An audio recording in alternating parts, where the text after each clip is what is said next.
Ассаламу алейкум. 368 сомго келдик. По делам домой койгон болчумун, Сокулуктан бул жака шаарга. 1 саат күттүм, бир саат күткөндөн кийин бир заказ чыкты, эконом менен Кожомкулга таштап, анан Кожомкулдан жака келип калдым. 368 сом ал болчу. Плюс жанагы биринчи заказ 260 сом болчу. Ошондо 368 260 бул 620 сом болуптур да. 620 сом 1,5 сааттан өтүп кеткен убакытта. Так, бүгүн 9 январь жума, баарыңызга жума күнүңүздөр менен. Саат 1ден 15 өтүп калыптыр.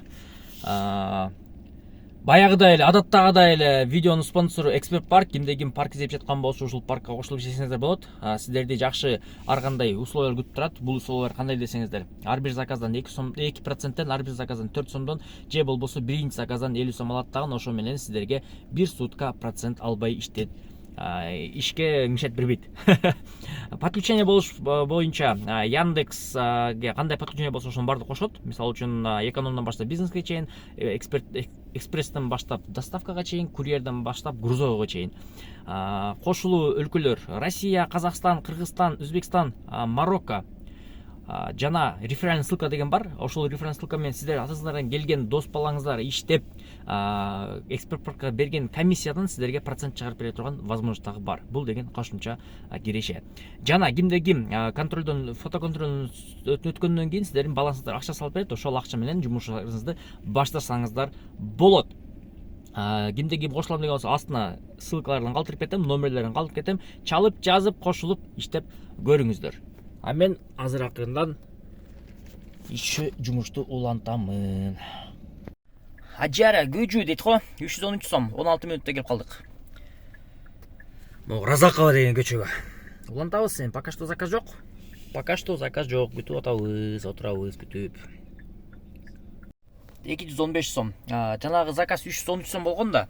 Анан ал жака дагы кирче 200 сом зачет берген. Бул жака дагы азыр жөн 200 сом алып койдум да. Могу гиктин үйлөрү ушулбу, жанагы эң бийик үйлөр деген ушуларбы? Ким билет. Крылова жактан тартып атам да. Бирок на самом деле бийик экен, мындай высокий экенин эле канча этаж экен булар ошондо. Санаштан деле адашып кетесиң го. Ушундай үйлөр кандай прочность эмне болуп атат, кандай болуп атат, ким билет, ким алган, ким төлөп жатат, канчадан төлөп атат. 206 сомго келдик. Так, 18 мүнөттө, по-моему. Короче, могу жака алып келдим да. Ушул эмелердичи, адамдарды. Ушул жака алып келип атсак, короче, могундай саната алды эле бир иним дейт. Кийин алгандан кийин, короче, үстүнө дагы кошуп, короче, $16,000 түшүп калды дейт, ушул дейт. Анан нарыңа бир барып келгенден кийин маягы тякпак болуп, короче, дейт, тапшыр деп туруп тапшыртсаганмын дейт. Капец, короче. Яндекс Го'ну бирөөдөн заказ кылдыртып келатыптыр да. Мен оюмча ушу Яндекстин рейтинги да ушул себептен түшөт окшойт деп айтып калдым да, блин. Заказ жок малда жанагы рейтингти кантип көтөрөт, рейтингти эмнеге түшөт деген вопростор дагы көп келет да. Лично мен өзүм анализим деле бар, ошо анализ менен силер менен бөлүшүп коеюн деп чечтим.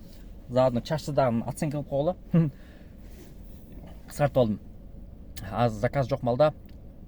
Жанагы бүгүн мисалы үчүн көп заказдардын көбү эме болду да. Жанагындай бирөө аркылуу чакырган болду да. Либо көчөдөн бирөөнү көрүп, либо таанышы аркылуу заказ кылгандар. Мисалы үчүн өзүңөр ойлоносуңар да, по-любому жолдо кетип атканда, вроде жакшы, эч кандай мындай жаман эме болгон жок. Түз эле айдадым, мындай резкий маневр кылган жокмун. Пассажир менен айтышкан жокмун, урушкан жокмун. Вроде жакшы эле сүйлөшүп бардык деп мындай өзүң оюңда каласың го жакшы эле.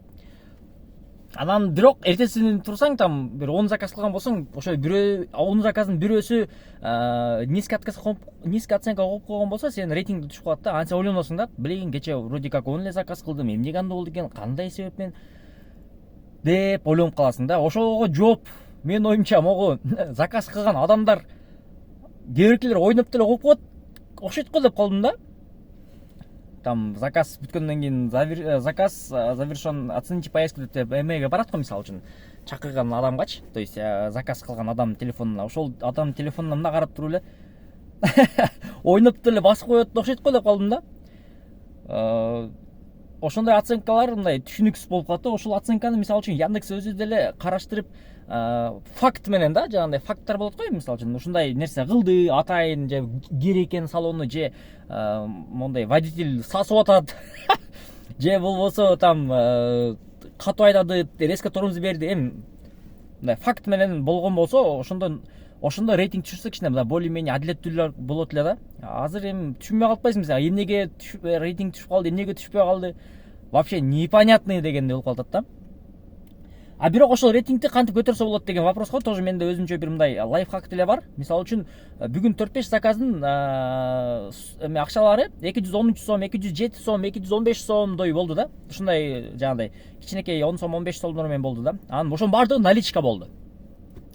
Ладно, если М-банк менен которо турган болсо, аны унчукпайсың, тип ошол эле сумманы которот да, точно кое беречи. А бирок кээ бирде мисалы үчүн 207 сом болсо, 10 сому жок болуп калып, же 5 сому жок болуп калып, 300 сом берет да, типа.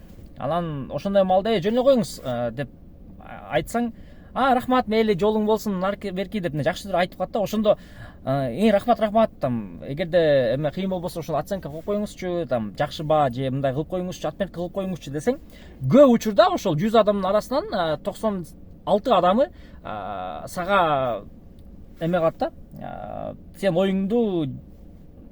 оюң менен бөлүшөт. Хорошо депчи. Ошентип оценка коюп коет, жакшы оценка. Ошентип мен мисалы үчүн рейтингим 489 болчу. Кече 490 болду, бүгүн 491 болуптур да. Жакшы. Ошондой моменттерди колдонуп эме кылсаңар болот да, негизичи.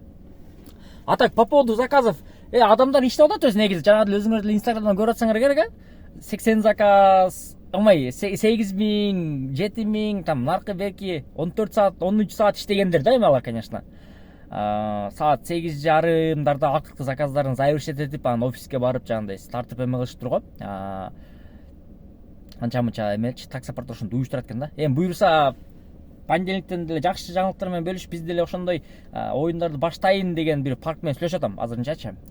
Анан жакшы эле эмелер болот го дейм, розыгрыштар болуп, жакшы бир мындай организованный кылып мен аракет кылып берем. Анан анын үстүнө плюс еще мисалы үчүн 14 саат, 15 саат иштесең, ошондо 17 000, аз мындай кылып көрүнчү, мисалы үчүн, так.